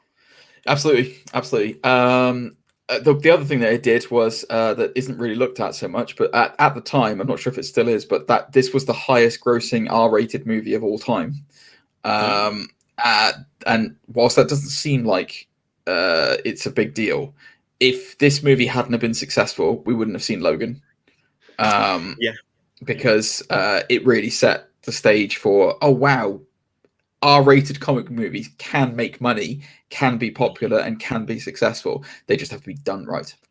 Isn't it the most successful Valentine's movie released as well? Oh, I think that was 2, but yeah, I think it's something like that. Some ridiculous stat like that. Anyway, we love Deadpool. I can't wait for Deadpool 3, especially not being in the MCU. It's going to be great. Let's watch the space. We'll talk a bit more when Deadpool 2 comes out. The other thing I wanted to mention that I didn't mention in the news, by the way, that was the little hook. Kevin Feige has confirmed that the only MCU movie coming up that is R-rated is going to be Deadpool 3. Oh, nice. It is nice, but then think about what other movies are coming up. Blade? Moon Knight? So these things aren't going to be R-rated. I suppose Moon Knight's a series, isn't it? But yeah, Blade is a movie. It's not going to be R-rated. Not sure how I feel about that. So anyway, how do you feel about 2015's Fantastic Four? D instantly awful, worst comic book movie I think I have ever seen. It is so goddamn awful. Doom is literally looks like he's wearing a garbage bag. Awful. Yeah. He's the worst depiction of Doom I've seen. Weird cyber hacker Von Doom. I almost swore. Get out of here. Just the whole thing. The only one who's good. The only 2 people who are good in it. Michael B. Jordan's all right, but it's just poorly cast as Human Torch. Doesn't work because he's likable, and the Human Torch is really kind cool. He's a jerk. What's his name? Mr. Fantastic. I can't remember what his name is now, but Something he's Teller. Yeah, that's it. Miles Teller. Yeah, Miles terrible, Teller. Awful read. Terrible Reed Richards. The only 2 things that make me okay with this film are Jamie Bell as the Thing, because Jamie Bell's good, even though it's this horrible CGI rubbishness. And Kate Mara as Sue Storm. She's actually really good in it. The whole rest of it is garbage. It is awful. It is a classic piece of studio interference. Josh Trank seemed to have some kind of a weird vision at the beginning that then just got morphed into problems with the studio, problems with his cast. It is a dumpster fire of a film, culminating in the classic blue light in the sky. No, Yeah. it's awful. Do not watch the Fantastic Four, guys. The 2015 version is terrible. The only other thing I really liked about it was the gentleman who played as Baxter, who hires Reed. I forget the actor's name. God rest his soul. But even so, I know he was supposed to be the adoptive parent of Sue Storm and the father of Johnny in this. Yes, I know who you mean. I can't remember what his name is. One moment, let me have a look. That's the only thing I liked about this film, and I liked I don't know how I feel about their exploration into another dimension, because it seems on point with the Fantastic Four, but I was fine with that. Reggie Cathy, yeah, Franklin Storm is who he was. I'm fine with that because Reed is the one who discovers the negative zone, which is what this was supposed to be. So I don't have a problem with that necessarily. I never thought of that. Yeah, I guess it would have been, wouldn't it? Negative. But the whole thing is just a horrible garbled mess. It's just not good. It's just not good. Anyway, it is what it is. Apocalypse next. Speaking of garbled messes, Apocalypse. I will tell you what I liked about Apocalypse because I can think of the couple of things that I liked about it. I liked the new Cyclops and Jean Grey. I thought they were really good. I liked the Quicksilver saving everyone from the mansion explosion again because it's really good sequence. I liked the picks for Apocalypse's Horsemen. Especially Magneto. Magneto was really well done. Angel as Death, like that's great. That's what you want to see. You want to see Angel as Death. Psylocke was good, but I mean, clearly Olivia Munn was put there for not a reason. You know, it was clearly eye candy, unfortunately, which is not good for Psylocke because she's a great character. But no, I liked the Horseman. I didn't like Oscar Isaac's Apocalypse. I thought he was not. He was this weird deity that he was playing it like a Jesus complex thing, which is fine, but Apocalypse isn't really about that properly in the books. And you know, the argument could be, could you really have done Apocalypse without the techno-organic stuff that he gets from the celestial stuff? It's just not a good fit. You could tell that Bryan Singer was going through his messed up phase, and it feels very homogenized, comic booky, producery at the time, where it's just like producer interference, and they just went, oh, we want big explosions, we want big bangs, we want this to be blah blah blah blah. Apocalypse wipes out most of the world in this film, and there just seems to be no repercussions from it. It's just like, oh yeah, it's fine. Like Magneto literally pulls the Earth's, the Earth's polar magnetic field apart, and like nothing, like it destroys literally cities. Like you see the cities being destroyed, and like at the end of it, everyone's just like, oh, well done, X-Men, well done. Save the Earth. Like we've lost billions of people because of it, but you saved the Earth. Well done, guys. Well done. Nice work. And the power scale for Apocalypse seemed all over the place as well. So it's not terrible. Like I can watch it. It's not as bad as say Wolverine, X-Men Origins Wolverine, but it's not good. I would put it as a C, unfortunately. I'd say so too. Like you said, some great casting, some young cast as well, like the new new Storm in there as well. The guy who I always think is Miles Teller, but it's not actually Miles Teller as Cyclops. Yes. He's also in Ready Player One. I can't remember what his name is. But yeah, like you said, it could be watchable, but you wouldn't go out of your way to watch it probably. Precisely. Logan next. I've never felt power like this before. Is it Logan next? I think it's Deadpool 2 next, isn't it? Ty Sheridan is the guy, by the way, who is Scott Summers. So Dark Phoenix 2019. Deadpool 3. Deadpool 2 is 2018, I'm pretty sure. Yeah, 2018. Yeah. Deadpool 2. Logan's 2017. Oh, Logan's first? Yeah, 2017, Oh, then wow. 2018. Okay. Logan then. It is an S. It is easily an S. It is a phenomenal piece of filmmaking. It is not necessarily what I would call an archetypal comic book film. It explores. I've only ever seen Logan once, and there's two reasons why. One, because I remember pretty much all of the film from just seeing it once because it's that good, and two, it made me very upset, which is a true mark of something that has properly touched you. I cannot watch Patrick Stewart die in this film. It breaks my heart into a million pieces. Seeing Logan die at the end, it was sad for me, but I knew that it was the right move to make for. Spoilers for Logan. What do I love about this film? I love the dynamic between Logan and Professor X in this. I think it is a perfect dynamic. It really is. It's an interesting world. Like, I don't know whether this is set in a world that is the main X-Men universe's timeline, or whether it's that classic Fox timeline of like, we don't really know where things are being placed or what's going on. Who knows? But hey, it's a mess. Don't look at us. Exactly. It's just a wonderful character exploration of Wolverine being a father, and how he would react to that, how the cinematic version of Wolverine would react to that, whilst also caring for, let's just describe him as a grandpa at the same time, who is not of the right mind.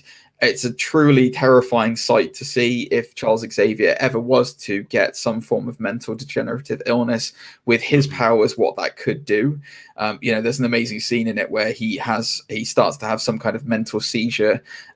He ends up almost killing an entire town of people in Las Vegas, I think it is. And it's an amazing scene, like absolutely amazing. The relationship between X-23 or Nyx and Logan in this, it's perfect. It's absolutely perfect. That actor, who's the girl who's in it? I can't remember who the girl is, but she's really good for a child actor. It's like, wow, you're really good for a kid actor. Also started the trend, didn't it, of old Daphne Keane, that was it. Yeah, Daphne Keane is amazing in it. Yes, yeah. old grumpy guy with young kid to look after. Yes, exactly. What was really good about? There's just so many good things about it. Like the way it's shot, it's beautiful. It's absolutely beautiful. The morality story in it is absolutely beautiful. Where it falls apart for me a little bit, the only small part is, he fights clones of himself, as created by Dr. Rice, played by the legendary and founder of the Richard E. Grant scale of acting talent, Richard E. Grant, in this film, who we believe is Mr. Sinister. That is heavily implied that he is Mr. Sinister in this. But he fights clones of himself. For me, I would have preferred if he would been fighting Sabretooth. That would have been really. Yes, because think about it, like Sabretooth is, when you think of Wolverine, who's Wolverine's arch enemy? It's Sabretooth. Sabretooth is Wolverine's arch enemy. So like it would have made perfect sense and would have been the perfect end to Wolverine if in the end he beats his longest running villain, Sabretooth, and that personal connection is fulfilled. That was it for me.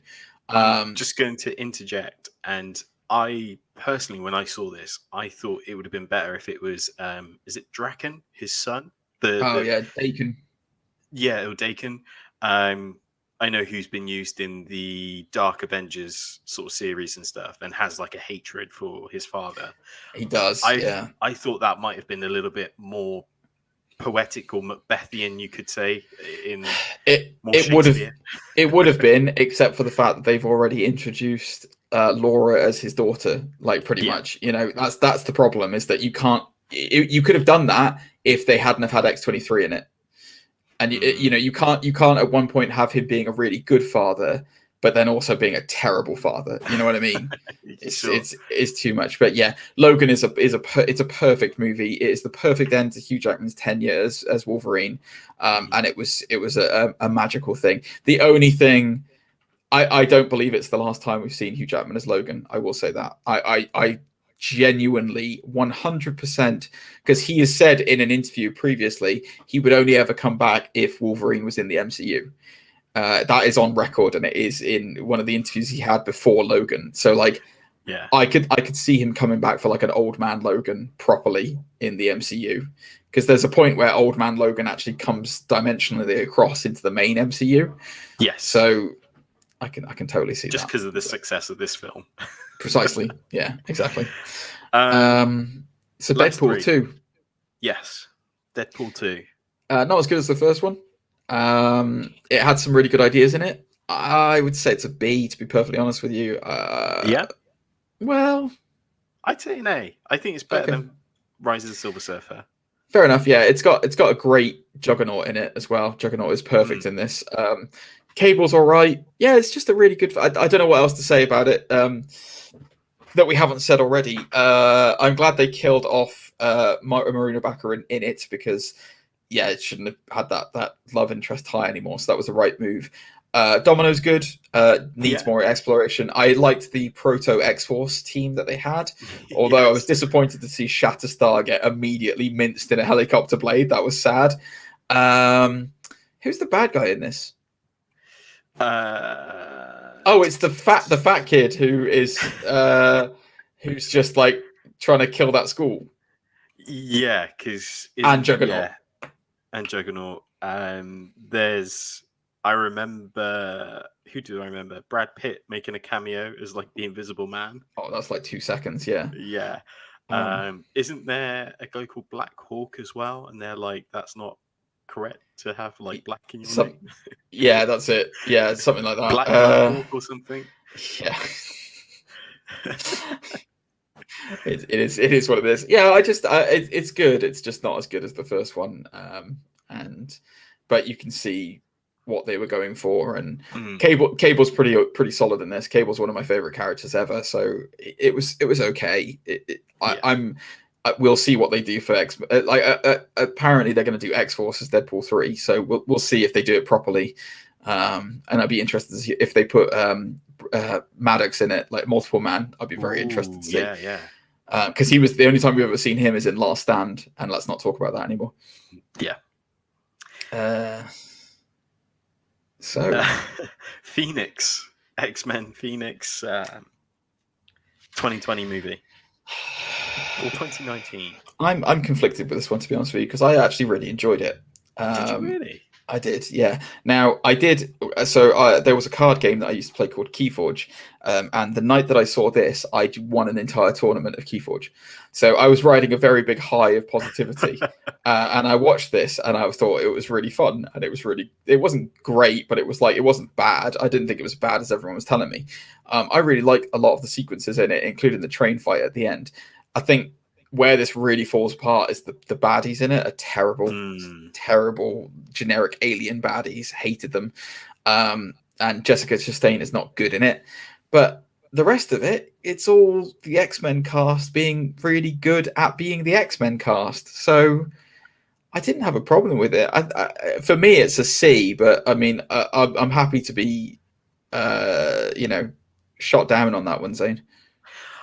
For me, it wasn't memorable. The only sequences I remember is, like you said, the sequence of the train, and I couldn't help but feel like this looked like some sort of weird Captain Marvel sort of, like they were trying to do the similar thing.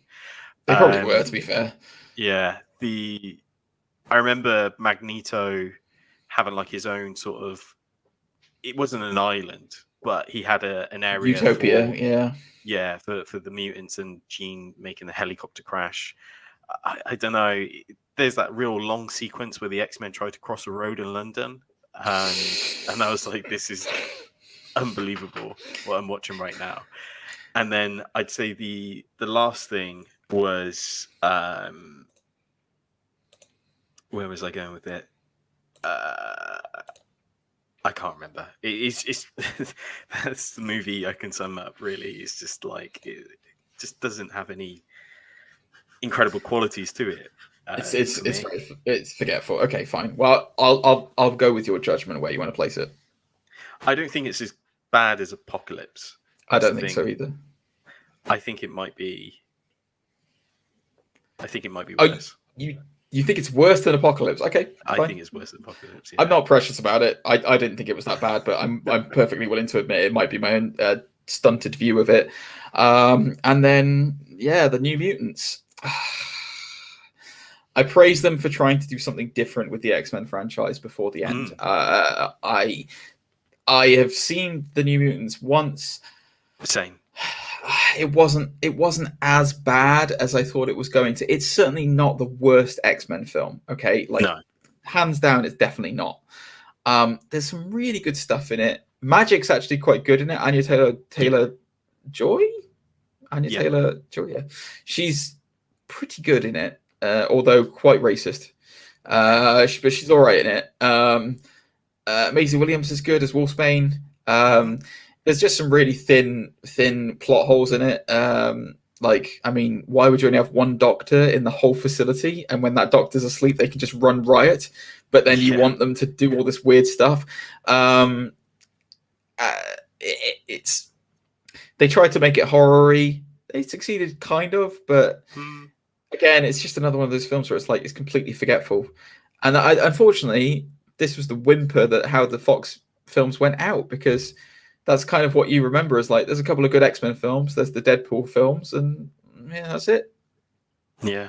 I agree with you. I kind of like the idea that they kind of leaned into more the character interactions, building their relationships and stuff. 100%. I really like that. It was more of a relationship driven to opposed to a beam in the sky, like we said with some of these other movies. And I like the idea, the big bear at the end was, it was a bit silly, but it was all right. It was at least it was kind of a physical challenge compared to all the kind of psychic issues that they'd had through most of them.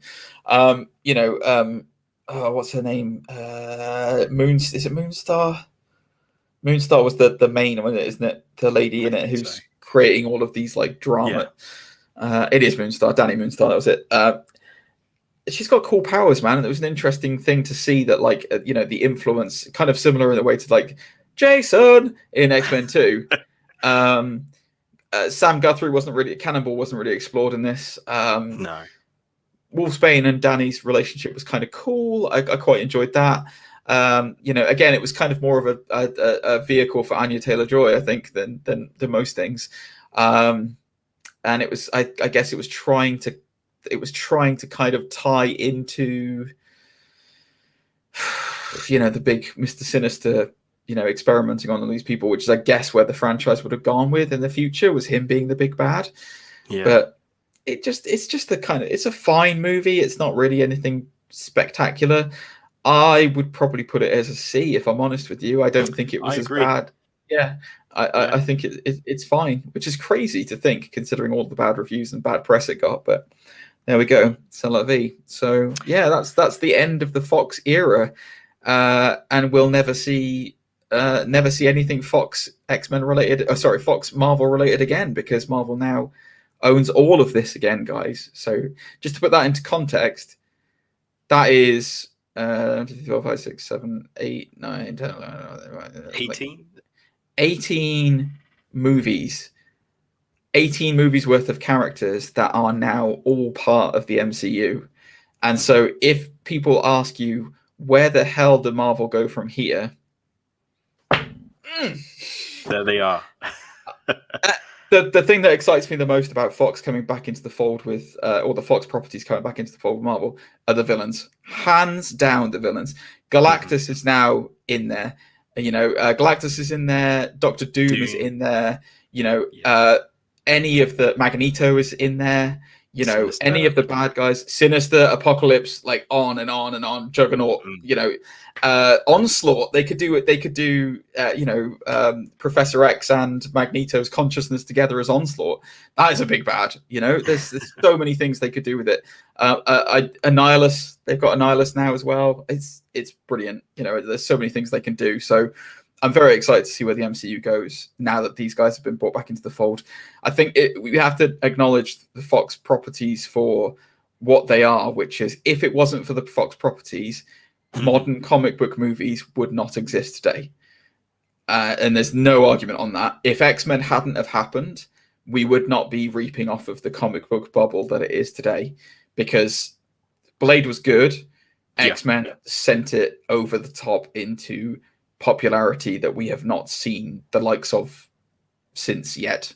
What? Who? When? I don't know. But just to add to that, the Kush, the completionist, in the chat says the Kush completionist, my fellow Ragtag Revolution member on Twitch, has said it's a great tier list. What a legend! What an absolute legend! Thank you, Kush. Love you lots. But yeah, that's our tier list. Before I forget, sorry, before we wrap up the show as well, Zane, I apologize. I said I was going to do this at the top of the show and I never did. Just want to give a special shout out from all of us here at Undisputed Nerds to a friend of the show and our sometimes co-host Drac. He is traveling to another country this weekend to go and marry the love of his life. We wish you all the best, Drac. We hope it goes really well. We will be thinking of you. And come back with a slightly heavier hand, my friend. Good luck, Drac. And again, congratulations and everything else. Yeah. Ooh. Oh, it's so. We've both been through it, Zane. We both know what it's like. But that is our tier list, though. So let us know your thoughts, comments in the section down below. Help us out. Like, share this video. If you listen to this on your favorite podcast platform, as always, a star rating will help us. As I mentioned before, links in the description down below to not only our individual channels, but also our Twitch channels. I don't stream, but the Gentleman Gamer at twitch.tv/gentlemangamer. Oh, look at that. He's all prepared. He's all planned. We're on the grams as well. I'm on the gram at Gentlemanly Gamer. Zane Chai Chow, Chai Chu, Thai, whatever it is. Thai restaurant. He's in there. And yeah, so come and contact us, guys. Let us know what you think of our tier list. And could you place things differently or slightly better? Also, give us some ideas for what kind of tier lists you might want to see when we're in between doing reviews and previews. And let us know if there's any that you are burning to see. We're definitely going to be doing some non-DCEU and probably some Marvel MCU ones coming up soon when we're not reviewing things like Eternals and talking about that jazz. So anyway, I think that's it, isn't it, Zane? That's a wrap. I think that's everything. Yeah. Thank you so much for watching this live, as well as listening and downloading. And we shall no doubt catch you in the next one. Have a great week, guys. See you next week. Bye. Bye-bye.